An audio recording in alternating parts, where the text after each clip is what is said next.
Most of us have been affected in one way or another by this global pandemic. Personally, I felt the wrath of this pandemic as sadly my father passed away early this year. Who would have thought, little over a year after the World Health Organization declared the pandemic, that safe and effective COVID-19 vaccines would already be in use? Still, great challenges remain. While the rollout of these vaccines in developing countries is critical to protecting lives, building human capital, and stimulating economic recovery, the current crisis is exacerbating inequalities throughout the world. And without access to vaccines, the gap will widen further. Ensuring developing countries can access, as well as safely distribute vaccines, call for strong partnership and cooperation. Over the next hour, we'll be asking, how are developing countries preparing for large-scale rollouts of vaccines, and what gaps in access and distribution remain? How are the private and public sector helping to address the challenge? And how can efforts to address this crisis help us prepare for future pandemics? Throughout our COVID-19 response, we're paying close attention to the need to protect and invest in people. Investing in health, education, gender, and social protection helps build resilience when countries face crises, whether from economic downturns, pandemics, or climate change. As countries return to sustainable growth, they will continue to face intense fiscal pressures. They will need to prioritize smart investments in people that deliver dividends for the future. It's critical to get economies growing faster and to keep more families from falling into poverty. These steps and our partnerships together, within countries and across regions and globally, are the essential building blocks to a sustainable and inclusive recovery. Let's now take a closer look at the work underway in developing countries to prepare for large-scale vaccine rollouts. If this pandemic is politicized, and if there are especially politicization at the country level, then the crack between the different political positions could be exploited by the virus. And we have seen that in many countries. The bottleneck here is lack of political will. I think it's better to say it openly. If the major countries agreed to solve this problem, to address vaccine equity, they can do it. They have everything. They have everything to do it. The virus will not be defeated in a divided world. We need to share everything that we have in order to defeat this virus.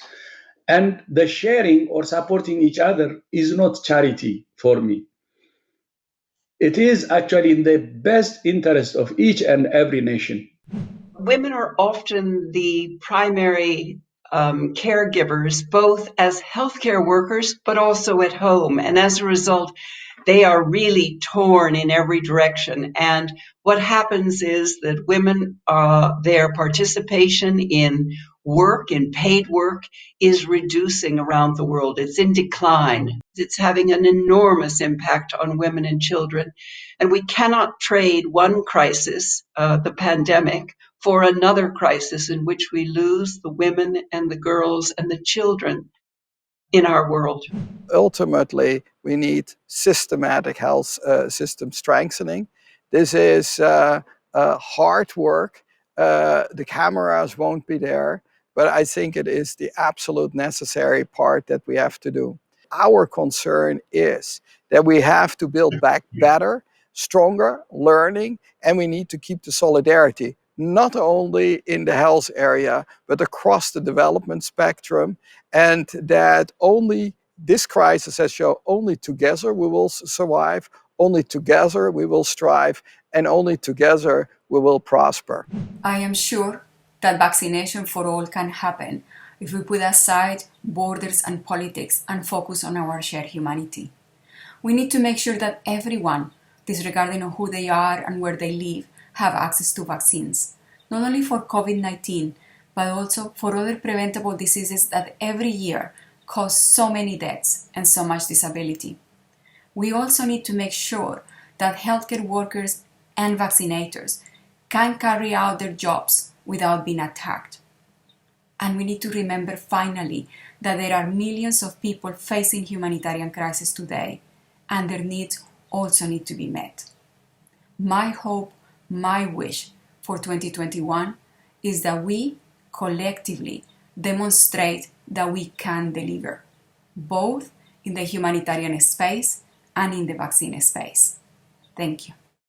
Let's turn and look at what can be done now to learn from this crisis to help developing countries respond to the next pandemic.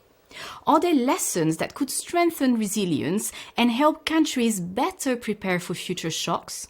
If you look at the trillions of dollars we spent in this pandemic, just responding to the health and economic issues, if we had spent maybe 100 or 200 billion on preparedness before that, we would have been better off. The biggest thing for economic recovery for developing countries is getting the vaccines that they need in order to deal with the pandemic. I often say the biggest economic stimulus for developing countries would be access to these vaccines. First, I think we need to build on the accomplishments and the improvable models, really both technical, institutional, and operational that have emerged from the pandemic. We have compressed a decade's worth of technology into perhaps a year. We will emerge from the pandemic with new tools that will allow us to prepare for the future. As we are rolling out the response to the pandemic, we must not forget some of the priority health issues, such as making sure that health services for women, maternal health care, and so on are not, and children immunization are not put by the side as you are responding to the pandemic. So, that's one area of key importance. Second, as we are rolling out our program, we're learning a lot on the ground as to how you can actually, as you do your preparedness, also build out for a medium-term strengthening of the health systems, whether it's the infrastructure, whether it's the training of the health workers, and a very important role of technology, the possibility to have information on those getting vaccinated, monitoring it, and so on. I think this can really be important for the future. The rapid development of vaccines for COVID-19 has been remarkable, but it is all the more devastating that while science has advanced, the world has stalled in terms of equity. The poorest countries are seeing virtually none of the benefits of COVID-19 vaccines. Vaccine delivery continues to be determined by economic power, production capacity, and competition, rather than public health, an unacceptable failure of global preparedness. The ugly truth is that at this stage of the COVID-19 response, we are seeing how money talks. In the absence of appropriate global financing structures, resources are flowing to the rich. We will all pay the price in terms of economic damage, global instability, and a prolonged pandemic. Frontline workers and community leaders have been celebrated as the true heroes of these times, risking their lives to protect ours and helping educate, distribute, and deploy vaccines. Let's hear from some of them now about the challenges that they face. One of the biggest problems we are facing is equitable access. I believe that every healthcare professional in every part of the country deserves access to the vaccines. No country can do it alone, so cooperation, especially in the case of vaccines availability and distribution, is key.